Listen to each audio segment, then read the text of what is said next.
So hi మామా, welcome back. రేఖా చిత్రం రీసెంట్గా లాస్ట్ ఇయర్ 2024లో మలయాళంలో ఈ సినిమా రిలీజ్ అయ్యి one of the block buster అయింది. ఎక్కువ కలెక్షన్ చేసిన 2024లో ఈ సినిమాని మామ బ్లాక్ బస్టర్ అయింది.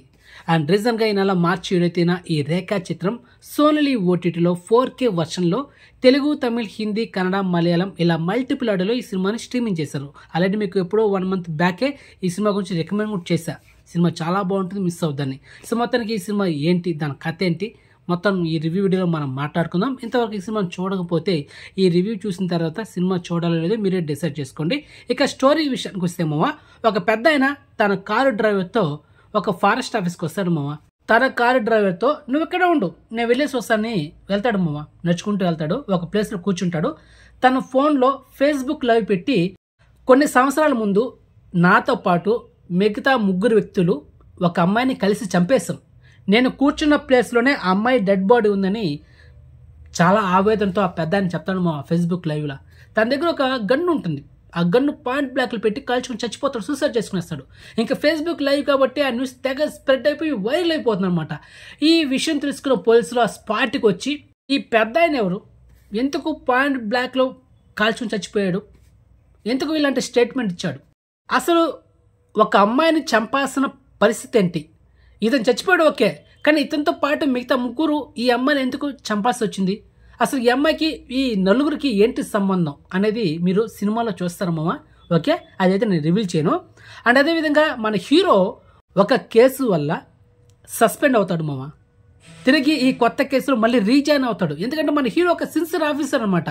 సో తన వర్క్ ఏంటి, తన స్టామినా ఏంటి అనేది తన పై అధికారులు తెలిసి ఈ కేసుని పై అధికారులు మన హీరోకి కేసుని అప్పగిస్తారు మామ.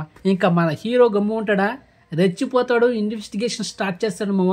అసలు ఈ రేఖ ఎవరు, ఈ అమ్మాయికి ఫ్యామిలీ ఏదైనా ఉందా, అసలు ఈ అమ్మాయిని చంపాల్సిన పరిస్థితి ఏంటి, ఆ నలుగురికి ఏంటి సంబంధం అనేది మిగతా స్టోరీలో చూస్తారు. ఇక సినిమాలో ప్లస్ పాయింట్ ఏంటి, మైనస్ పాయింట్ ఏంటి, నేను ఇచ్చే రేటింగ్, సో దాని గురించి మనం మాట్లాడుకుందాం. మొదటిగా సినిమాలో ప్లస్ పాయింట్ ఏంటంటే మామ, ఫస్ట్ ప్లస్ పాయింట్ స్టోరీ మామ. సింపుల్ స్టోరీ, కానీ దాన్ని ఎగ్జిక్యూషన్ చేసిన విధానం హైలైట్ చెప్పచ్చు. డైరెక్షన్ టేకింగ్ కూడా నెక్స్ట్ లెవెల్ మామ. సినిమాకి కూడా డైరెక్షన్ కూడా ఒక ప్లస్ పాయింట్. అండ్ అదేవిధంగా ఇంకొక ప్లస్ పాయింట్, యాక్టర్స్ పర్ఫార్మెన్స్ కూడా చాలా నీట్గా పర్ఫామ్ చేశారనమాట ప్రతి ఒక్కరు. అండ్ హీరో ఆసిఫ్ అలీ, దాని గురించి చెప్పాల్సిన అవసరం లేదు, back to back blockbusters super hit ఇస్తున్నాడు అనమాట. What a story selection man, నిజంగా Asif Ali story selection next level అంతే.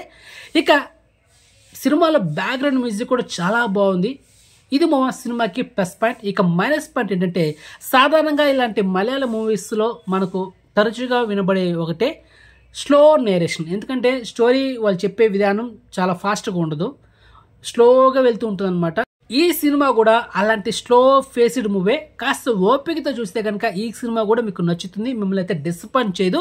యాక్టర్స్ పర్ఫార్మెన్స్ కానీ, డైరెక్షన్ టేకింగ్ కానీ, బ్యాక్గ్రౌండ్ మ్యూజిక్ కానీ, సినిమాటోగ్రఫీ కానీ అన్ని ప్లస్ పాయింట్ మావా. మైనస్ పాయింట్ ఏంటంటే స్లో నేరేషన్, అది మ్యాటర్. సో మొత్తానికి వర్త్ మూవీ, చూడొచ్చు, ఫ్యామిలీతో చూడొచ్చు, ఎలాంటి అడల్ట్ సీన్స్ లేదు, పక్కా ఫ్యామిలీ వాచ్డ్ మూవీ. సో ఫైనల్గా ఈ సినిమాకి నేను ఇచ్చే రేటింగ్ 5కి అవుట్ ఆఫ్ 3.5 మామ, అది మ్యాటర్. ఓకే, వర్త్ మూవీ అంటే చూసండి ఫ్యామిలీతో. ఓకే, బాయ్ మామ.